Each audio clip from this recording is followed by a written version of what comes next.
It is absurd to say that we Africans were not in Africa when white people first came. And secondly, the conqueror writes history. They came, they conquered, and they wrote. Now you don't expect people who came to invade us to write the truth about us. They will always write negative things about us. And they have to do that because they have to justify their invasion in all the countries. It's like saying when the Europeans went to America, there were no Indians there.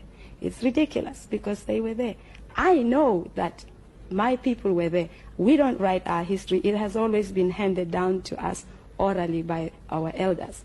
Of course, the white man came and he writes history. In fact, you don't know anything about any place until the white man gets there.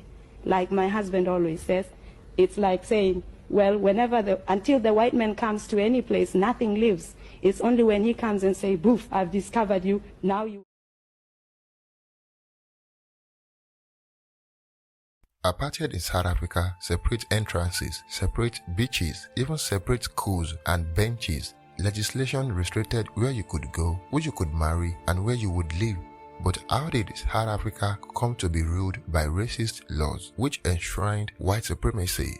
And how did such a small minority of whites come to oppress the majority of black people? The apartheid began in 1948, but there were centuries of settler, colonialism, and occupation before that by two European powers which made it all possible. In 1652, Johann van Riebeeck, an employee of the Dutch East Indian Company, landed at Table Bay, the southern tip of Africa.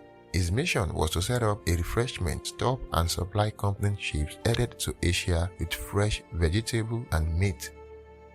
The Dutch grew the vegetables themselves but began trading with the local people for meat, many of whom were KOISAN, but the relationship soured because the Dutch started grabbing land which did not belong to them and encouraging Dutch farmers to move to the Cape by 1657. The Dutch started allocating farms to European settlers in and around Cape Town. They became known as the BOERS. As the refreshment station began to grow, the Dutch Indian Company and the settlers needed more labor, so the Dutch captured people from East Africa, Batavia of the East Indies, Mauritius, Mozambique, and Madagascar. They enslaved them and transported them to the Cape and often sold them again. The Cape became a slave society for the next 176 years, and more than 50,000 people were either brought or born as slaves in the Cape Colony. Many years later, most of the descendants of slaves would be classified as colored by the apartheid government. Settlers from all over Europe began to move to the Cape, including Germans and French Huguenots, and enroach on the KOISAN. But then the British arrived in 1795, and finally in 1806 the colony was fully ceded to the British. The British then encouraged their own settlers to move to the Cape Colony, and more than 3,000 of them arrived in the 1820s. Many ended up settling in the eastern part of the country and in Natal. The Dutch farmers were really unhappy about British rule in the Cape, and it led to the Great Trek, a movement of Afrikaners.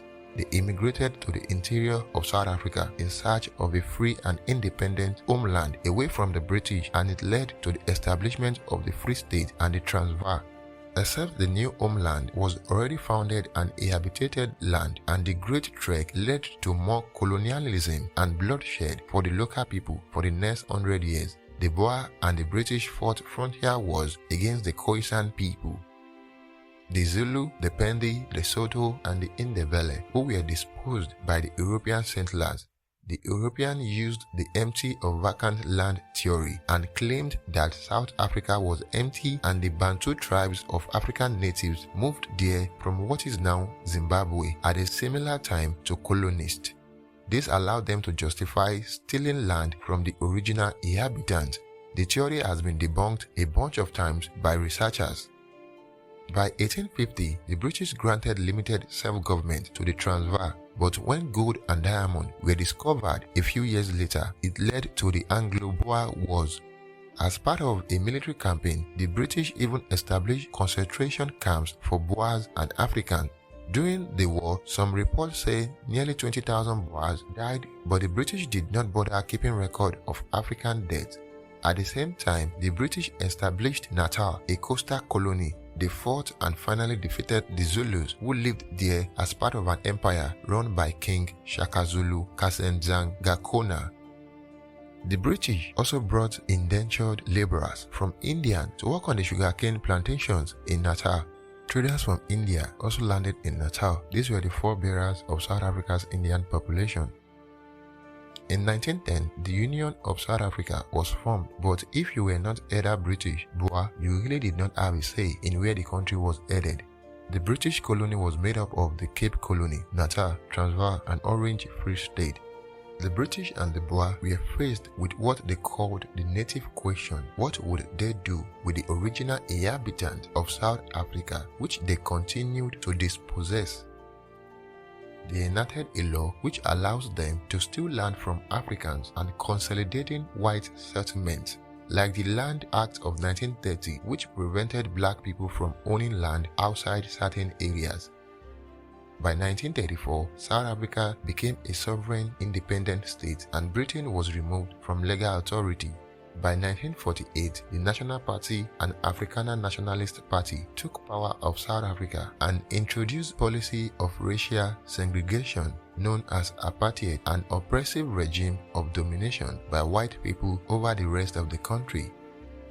Although white minority rule and racial segregation were already in existence in South Africa, with non-whites not having voting rights and efforts made to encourage segregation, apartheid intensified the segregation with stern penalties for non-whites entering into areas designated for white only without having a pass to permit them to do so. Interracial marriage and sexual relationships were illegal and punishable offenses, and black people faced significant restrictions on property rights. Once again, it's Yemi Melikaya for Historical Africa. If you have enjoyed this video and would like to see more content like this, kindly help support our growth by liking and sharing this video. Thank you for watching. Bye for now.